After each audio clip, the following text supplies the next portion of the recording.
Hai semuanya, balik lagi sama Calon Sarjana. CapCut bisa dibilang adalah super apps ya. Soalnya dulu awal-awal muncul bikin siapapun jadi jago ngedit deh. Udah gratis, simple, dan powerful banget lagi. Setidaknya itu CapCut yang gua kenal dulu. Baru-baru ini mereka tuh bikin peraturan baru yang kayaknya harus kalian pikir-pikir lagi deh kalau mau download. Biar ngerti, saran gue nonton videonya sampai habis ya. Karena sebenarnya nggak semua fiturnya tuh seindah yang kalian kira. Penasaran? Hai, gue Andre. Yuk kita bahas. Sejarah CapCut. Orang-orang yang mau edit foto ataupun video di HP tuh dulu nggak punya kebebasan kayak sekarang. Kalau ada pun, biasa aplikasinya ribet dan nggak praktis dipakainya. Sementara kemunculannya CapCut pas dirilis pada tahun 2020 kemarin, bisa langsung populer dan juga dapat perhatian orang-orang. Karena yang ngeluarin kan adalah ByteDance nih, pemiliknya TikTok juga. Jadi mereka tahu lah seluk-beluknya biar proses bikin video sampai selesai di-upload makin mudah dan juga makin mulus. Memang masalah tuh pasti ada aja di aplikasi manapun. Ya CapCut juga suka error-error kok. Apalagi waktu ngedit file tipe WAV tuh lewat dari 8 menit. Mana bisa langsung crash dan juga force quit lagi. Giliran update ke versi 12 malah makin banyak glitch-nya kan? Belum lagi pas udah selesai edit dan mau diekspor tuh, malah sering error sampai bikin stres juga lagi. Cuma kalau udah pada pakai CapCut dari lama, pasti lebih banyak kebantunya kalau ngedit di sini kan? Ya sekali klik aja, efek bisa langsung muncul tuh. Sementara di aplikasi lain gimana? Perlu berjam-jam buat ngehasilin yang sama kayak begitu ya. Pinter sih mereka, apalagi sekarang tuh banyak konten kreator dadakan yang gampang banget viralnya dari TikTok kan? Padahal kemudahan kayak begini kalau dilihat dari sisi negatifnya tuh ada banget loh. Misalkan nih, kalian jadi nggak bisa apa-apa kalau pakai aplikasi edit beneran. Terus nggak fleksibel juga tuh kayak KineMaster dan aplikasi editing profesional lainnya yang bisa nambahin layer atau sekedar bikin persegi panjang atau bahkan bangun ruang apapun sesuka kita. Mana pas ada sesuatu sama CapCut dan apesnya lagi ada kerjaan genting yang harus selesai buru-buru, mau pindah ke aplikasi lain juga bisa jadi malah bukan jalan terbaik ya. Tapi itulah yang terjadi dan juga dipermasalahkan sama orang-orang sekarang ini yang tanpa disadari juga mengancam usaha dan juga kerjaan kalian buat ke depannya. Perubahan aturan. Sebenarnya ada yang sadar, tapi juga beberapa masih pakai-pakai aja tuh tanpa tahu konsekuensinya. Karena aturannya ini bisa dibilang disingkirkan sekecil ini sih. Tapi coba deh diklik terus dilihat kapan terakhir kali itu diupdate.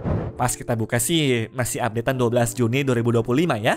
Nah, di situ dijelaskan kalau CapCut oke-oke aja kok kalau kalian tuh pakai secara gratisan, tapi ada tapinya nih teman-teman. Itu berarti kalian tuh ngasih lisensi konten termasuk nama, isi video, bahkan akses muka kalian secara bebas sama mereka dan juga partnernya. Jadi kontennya kita tuh bisa otomatis pindah tangan teman-teman. Dan bahkan dipakai sama mereka buat bikin konten bersponsor. Tapi yang punya videonya nggak akan tuh dapat bayaran royalti ataupun persenan sama sekali. Udah gitu, ini nggak terbatas sama yang pakai secara gratisan doang. Kalian yang sudah bayar premium pun tetap aja videonya tuh bisa diambil begitu saja teman-teman. Nggak ada lagi tuh teman-teman persetujuan atau bahkan pemeriksaan kalau kedepannya ada masalah sama video itu. Tapi sialnya yang post tuh bukan kalian, melainkan dipakai buat nasarin iklan hingga promosi sama tim CapCut atau pihak ketiganya.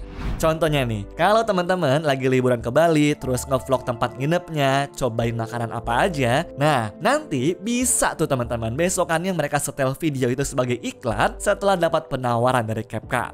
Itu baru dari sisi kreator. Gimana buat yang pada kerja jadi editor dan masukin kontennya di sini untuk diedit? Bisa jadi waktu kalian tuh ngerjain iklan kacamata nih misalkan dan juga sudah diserahin ke klien, itu video juga bisa dipakai buat perusahaan lain dan juga sama CapCut tanpa ngomong sama sekali. Nah, mau kalian tuh udah berusaha sekuat tenaga dengan menghapus akun dan juga nggak lagi pakai aplikasi mereka, tetap aja teman-teman, kontennya sudah dimasukkan ke dalam pusat data yang sewaktu-waktu bisa dipakai. Bahaya kan? Kalau udah suka-suka mereka, itu konten teman-teman bisa aja dijual deh sampai kapanpun di seluruh dunia. Coba deh yang orang hukum ataupun yang paham sama kayak begini nih, kira-kira bisa dilawan gak sih? Harusnya sih kita sebagai pemilik video udah otomatis kehilangan kendali ya kalau ngeliat aturannya. Abisnya kan secara sadar sudah setuju tuh waktu daftar pertama kali. Tapi apakah cuma mereka aja yang kayak begini? Ya sebenarnya nggak juga, karena ada Adobe Express yang ikut nerapin aturan serupa. Pokoknya apapun itu deh yang diupload ke platformnya, ya mau sifatnya komersial ataupun rahasia sekalipun tetap bisa sama. Tapi bedanya kalau Adobe itu dipakainya buat ngelatih AI-nya ya teman-teman. Ya sebenarnya kalau dipikir-pikir sama aja sih teman-teman. Nantinya kan jadi bank datanya si AI juga kan. Dan kalau keywordnya bener, maka logikanya tuh konten kalian bisa muncul begitu aja kan. Terus sekarang nggak enaknya tuh banyak fitur-fitur yang dipindahin ke versi Pro-nya nih. Sehingga kalau mau pakai fasilitas kayak dulu ya harus pindah. Udah gitu kayak transisi ataupun efek-efek yang lagi viral di CapCut juga sekarang mesti bayar teman-teman, nggak gratis kayak dulu. Efek audionya juga benar-benar terbatas banget lagi buat yang gratisan. Mana masalahnya nih, harganya ini naik 2 kali lipat dari Rp165.000 menjadi Rp330.000, serta belum sama pajak dan juga lain-lainnya sesuai aturan negara masing-masing. Belum lagi, mereka kan jatuhnya juga perusahaan Cina yang kabarnya nyerap data pengguna buat dikoleksi ya. Makin bocor aja deh tuh kalau nanti Amerika ikut-ikutan buat minta data kan. Jadi saran dari kita sih, sebaiknya pertimbangin deh ulang-ulang ya. Dampak negatif. Sisi negatif dari aturan yang berat sepihak udah kita bahas, tapi kalian juga nggak boleh anggap sepele kemudahan yang ditawarin sama CapCut tadi ya. Percaya nggak percaya, efek negatifnya tuh ada banget loh. Kita mulai deh dari template efek yang biasanya langsung bisa dipakai dengan sekali klik saja. Nah, kalau tiba-tiba nantinya disuruh buat sendiri, apa bisa kalian? Yang ada malah bikin males duluan tuh, karena emang dasarnya aja belum belajar dari awal ya. Buat editor profesional, bikin template begini bisa dilakukan karena mereka tuh udah berkreasi sejak lama. Soalnya dulu, mana ada yang bantu bikinnya dan juga terima beres begitu aja kan? Jadi secara kreativitas, mereka tuh nggak perlu diraguin lagi. Malah bisa aja menciptakan efek baru yang belum pernah ada tanpa harus bergantung ke aplikasi. Sayangnya, buat yang sudah kebiasa disuapin dari awal nih, penggunanya bakal kurang cerdas kalau menurut gue ya. Dan nggak bisa maksimalin fitur di dalam aplikasi edit profesional lainnya tuh. Bahkan malah rasa ingin tahunya juga jadi nggak ada teman-teman. Karena memang untuk buat kayak begituan berat banget di awalnya. Terus ketergantungan ini nggak cuma bikin aplikasinya gampang buat memikat kalian, tapi editor profesional enak nih jangka panjangnya karena otomatis tidak ada saingan berat. Memang sih sekarang tuh mereka lagi digempur sana sini mulai dari editing instan hingga juga AI, tapi orang-orang seperti itu rasanya masih punya tempat deh buat para klien yang pentingin kualitas kan?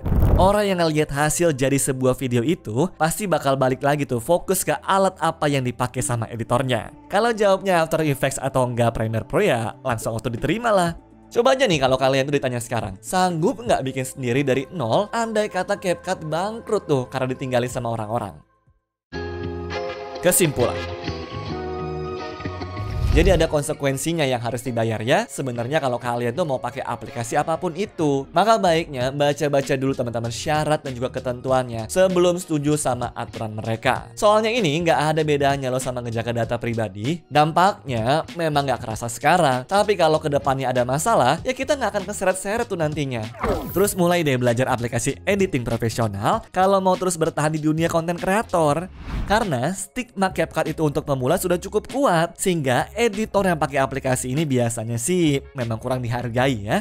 Andaikan besok CapCut tuh nggak ada lagi, ya kita bisa gampang pindah ke aplikasi lain. Sebagai permulaan nih, kalau ini HP tuh ada KineMaster ataupun Auralight Motion sama Noise juga sebagai pilihannya. Kualitasnya nggak beda jauh kok, kayak aplikasi editing di komputer aja. Cuma yang udah jelas-jelas enak tuh ada Final Cut Pro sama DaVinci Resolve. Jujur, untuk calon sarjana sendiri pakainya Premiere Pro dan juga produk-produk Apple lainnya ya. Selain nggak berat dan juga gampang dipakainya, kita juga punya kendali penuh untuk ngedit mau kayak gimana pun, dan konten yang sudah dibikin juga sepenuhnya milik kalian.